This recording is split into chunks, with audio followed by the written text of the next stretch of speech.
Dans ma vidéo résumant le livre Père riche, Père pauvre de Robert Kiyosaki, je vous avais décrit que pour devenir riche, il fallait minimiser ses dépenses, limiter les passifs et se concentrer sur les actifs. Dans cette vidéo, je vais vous présenter le cadran de cash flow qui représente les 4 possibilités de générer un revenu. En haut à gauche, vous avez les employés qui sont représentés. C'est ce qui constitue la majorité de la population et je fais partie de cette catégorie à ce jour. Nous échangeons notre temps et nos efforts contre de l'argent. Si nous ne travaillons pas, nous ne sommes pas payés, sauf congés payés et autres RTT. Dans cette catégorie, ce qui est recherché, c'est la sécurité. Avoir un CDI, c'est ce que vise la majorité des personnes sortant de l'école. En effet, on nous a toujours appris qu'avoir de bonnes notes à l'école était important pour détenir un CDI et que c'était synonyme de sécurité. Et c'est cette notion qui prédomine surtout cette catégorie du quadrant. En bas à gauche, vous avez les travailleurs autonomes. Ils ont leur propre business. C'est ce qui représente les fonctions libérales telles que médecin, vétérinaire, avocat ou dentiste. Ces personnes attachent de l'importance à leur indépendance, préfèrent prendre les choses en main elles-mêmes. La plupart du temps, elles gagnent plus d'argent que les personnes de la catégorie E, mais comme dans la première partie, elles échangent leur temps contre de l'argent. Autrement dit, si elles ne travaillent pas, elles ne sont pas payées. En haut à droite maintenant, il s'agit de la catégorie B. Vous êtes propriétaire d'un grand business, ou alors vous avez votre propre système et pas seulement votre job. Vous mettez en place une façon de générer votre argent, même si vous n'êtes pas forcément, physiquement, derrière les commandes. Des personnes travaillent pour vous. Si vous vous absentez, vous gagnez quand même de l'argent par vos employés ou votre système. Les personnes de cette catégorie B ne sont pas forcément les plus intelligentes de leur business.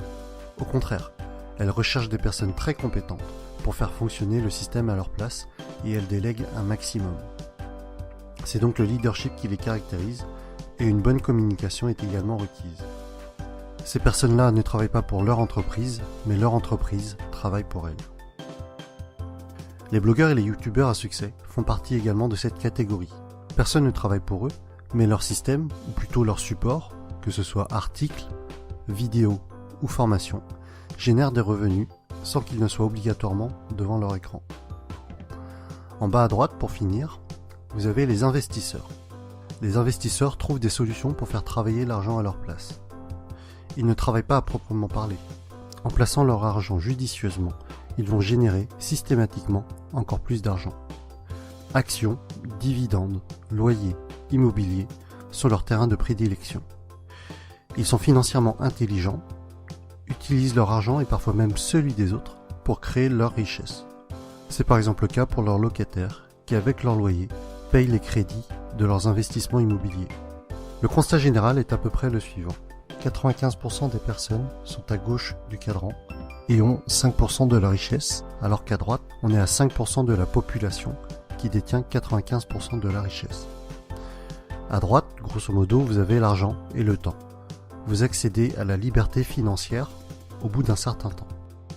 Si on refait une petite analyse de ma vidéo précédente, dans laquelle je vous annonçais mon défi de quitter mon emploi actuel, cela correspond en fait à quitter la partie en haut à gauche du cadran pour basculer petit à petit dans la partie droite.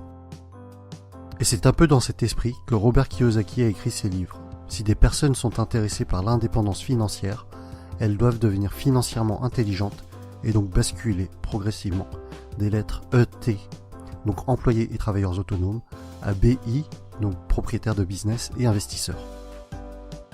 Personnellement, mon but n'est pas d'être multimillionnaire, mais c'est la liberté au niveau de la gestion de mon temps qui m'intéresse pour vivre au rythme que je souhaite, profiter des personnes que j'aime. Et vous, où en êtes-vous personnellement? Avez-vous vraiment foi en la pseudo-sécurité de la partie E? Êtes-vous prêt à travailler jusqu'à 65 ans pour éventuellement profiter de votre retraite? De mon côté, mon choix est fait. Je quitte la catégorie E et je me laisse 2 ans pour le faire. Et voilà pour la présentation du cadran de cash flow de Robert Kiyosaki. C'est vraiment un des fondamentaux qu'il nous présente dans plusieurs de ses livres, peut-être même tous. En tout cas, vous avez en dessous, dans la description, les liens des livres que je possède dans lesquels le cadran est mentionné et expliqué. Ce cadran me servira dans ma prochaine vidéo lorsque je vous parlerai de ce que Robert Kiyosaki présente comme étant l'entreprise du 21e siècle, qui pour moi sera une des approches qui me permettra d'atteindre la liberté financière, quitter la rat race et accomplir mon défi. Comme d'habitude, commentez, likez, partagez, abonnez-vous. À bientôt pour la suite des aventures.